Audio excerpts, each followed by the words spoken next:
Cold normal ఒక flu, cold దగ్గర నుంచి కూడా క్రానిక్ డిసీజెస్ కూడా ట్రీట్ చేస్తారండి. సో, ఒక్కొక్కరికి ఒక్కోలా ఉంటుందా? ఆల్రెడీ మీ దగ్గర ఒక బీపీ, థైరాయిడ్ లేదంటే ఒక డయాబెటిస్‌తోని వచ్చారు. అట్లాంటి వాళ్ళకి ట్రీట్మెంట్ ఎట్లా ఉంటది?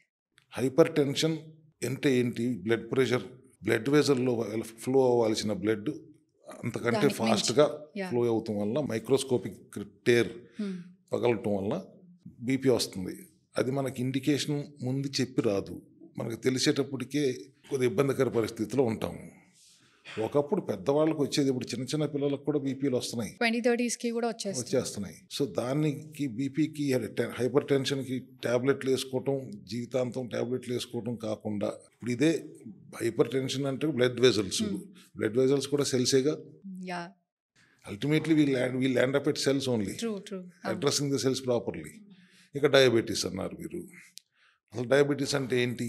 Type 2 same. డయాబెటీస్ అంటే మీరు మనం తినే ఆహారం ఉన్నదానికంటే నుంచి స్మాల్ ఇంటెస్టైన్ గ్లూకోజ్గా కన్వర్ట్ చేసి బ్లడ్లోకి పంపితే హ్మ్. ప్యాంక్రియాస్లోని బీటా సెల్స్ ఇన్సులిన్ తయారు చేసి ఈ గ్లూకోజ్ని సెల్స్ అన్నిటిలో నింపుతుంది. హ్మ్. మీ 25 లక్షల కోట్ల సెల్స్ నిండిపోయినాయి గ్లూకోజ్తో.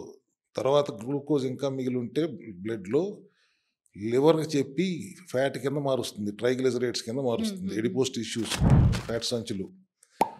జనరల్గా మగవాళ్ళకి పొట్ట భాగంలో ఉంటాయి, లేడీస్కి పొట్ట, థైస్, సీటు అన్ని చోట్ల ఎక్కువ ఉంటాయి.